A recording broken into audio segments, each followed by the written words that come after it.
Hello, my name is Erin and I am here in this very pink ensemble today to talk to you about the new Kayali release, the Vanilla Candy Rock Sugar. Now, I know this is not out yet, all depending on when I post this video. Just know that I got it before it released. And not because I'm on PR, but because there was apparently a glitch on the website one night. I just so happened to wake up at 3 a.m. for a potty break and managed to get it. The 100 mls shipped slower though than the other sizes. So by the time mine had shipped, people already had it. And I was seeing things like, oh, it just smells like JP de la Belle. It's so juvenile. It only lasts 2 hours, blah, blah, blah, blah, blah. And I will say this. I am not I know some people are like ride or die Kayali people. Like they have every single bottle that Mona has ever released. That's not me. There are things from the house that I like. There are things from the house that I dislike. I have more that I just wasn't keen to for me. Not saying that they're bad fragrances, just that, you know, I wouldn't wear them than what I do like. But the ones that I really enjoy, I feel like are the ones that people have the most problems with. Yum Pistachio Gelato, Sparkling Lychee, being my main two. Anyway, but I'm like, okay, well, let's see what happens. I get the bottle, I spray her. And obviously, I like her because she has a pretty good sized dent already. This to me opens up as a beautiful candied pear and violet. And I don't know if everybody's doing violet correctly or if violet and sugar notes is my matching card for if that's my magic number for violet, because I was not a violet girl before. But moving on, right? We start off with that in the opening and it is just so beautiful. Like, to me, the opening of this fragrance is very flirty and fun.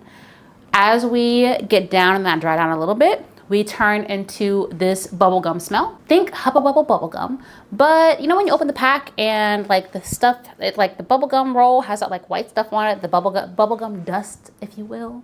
I don't know what it's actually called. Instead of that, picture it is dusted with marshmallow, like just marshmallow fluff, giving it this very sweet, almost like it's like a kid in a candy store happiness in a bottle to me. Okay, that's what it does on me. I can't speak what it's gonna do on everybody else, but on me, that's what it's like. As we get to the dry down though, oh, Mona did her thing with this dry down. The caramel, the tonka, the vanilla, like it is just such a dream. And I believe that she said that this was her first time doing the Kayali signature accord. And if it's gonna be in everything, it might be enough to convert me to a Kayali girly. We'll see about that. What I do know is though that this, I thoroughly enjoy this. I think that it is, if you want a very sweet vanilla gourmand from Kayali, this is it. Because Vanilla 28 to me is very, it's not a sweet gourmand. It's a little on the spicier side. And I think that it threw me, because that's not what I was expecting when I first got my nose on it. But if you wanted a sweet vanilla from, a sweet gourmand vanilla from Kayali, this is it. It is candy-like. It is kid in a candy store happiness. It is all of those things. And not to mention the bottle. This bottle is stunning. I love it. Now on to other things. So the very first time I wore this scent, I sprayed it on at about 9:20 before I went to work. Store opens up at 10 o'clock. By like 12, I had gotten 3 compliments already. This is not the kind of scent that is going to project a lot. You've got it about arm's length. I will say this, I talk about getting compliments probably more than the average person, but I work in cosmetics. I'm in people's faces quite literally all day. Like I am on them. I am helping them. I'm applying stuff to them. So people smell me at a little bit closer proximity than they would the average person. Now with that out of the way, like I said, I gotten probably about 3 compliments by 12. By I feel like the 4-hour mark, it wasn't really projecting like that anymore. It had settled out into a skin scent, but by the 9-hour mark, by the time I was home, I had asked my husband, hey, you know, do you still smell me? He was like, no, not really. But when he gave me a hug, he could still smell me. So it was just very, very intimate at that point, which I'm fine with. It did not leave a trail. The scent will not announce itself before you do. It will not walk into the room before you do. It is just there in your own nice personal little bubble.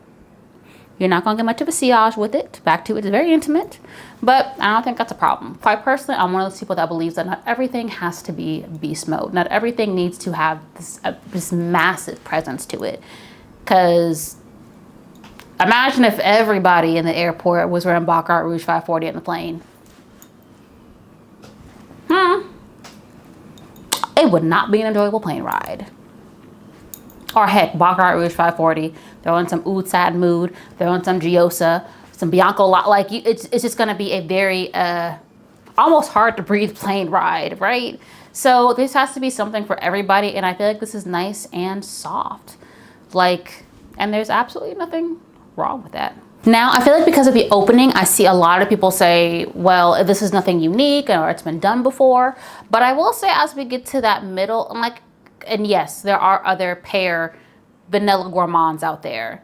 JPG Labelle being one of them, Angelique Noir from Guerlain being another, whatever. But I feel like as we get into that middle point and that dry down is where more of the uniqueness comes in at, if that's something that's important to you, because I have a lot of gourmands, but I don't really have a lot of sugary candy gourmands.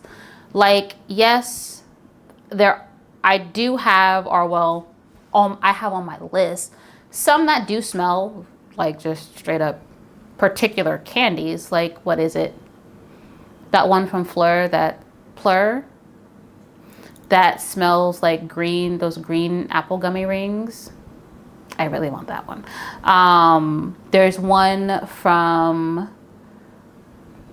smells like Swedish fish. There are other like cotton candy type scents. So I'm not saying that the concept of having a candy like gourmand is something new, but for me and my collection, having something this sugary sweet and that bubble gumminess is something a little different than my normal like heavy vanilla caramel go-to gourmands. Here's what I know. I enjoy the fragrance. I think it's delightful. I'll more than likely end up with another bottle because I foresee myself finishing this because of how big of a dent I put in it already. I like it. I think it layers well with a lot of things. So far, I layered it with Love Don't Be Shy. Absolutely beautiful. Happy Dust by Narcotica. Narcotica Oasis. Like, I haven't had her long, but I've been playing with her, and so far she plays well with a lot of things. And I'm the kind of person where I don't keep something based on its layerability. I do have to like it on its own to keep it, and I like it on its own. So she can stay a part of my collection. I like her. But how about you? How do you feel? Have you tried it? Is it something that is on your list? Let me know in the comments down below, and I will talk to you guys later. Bye.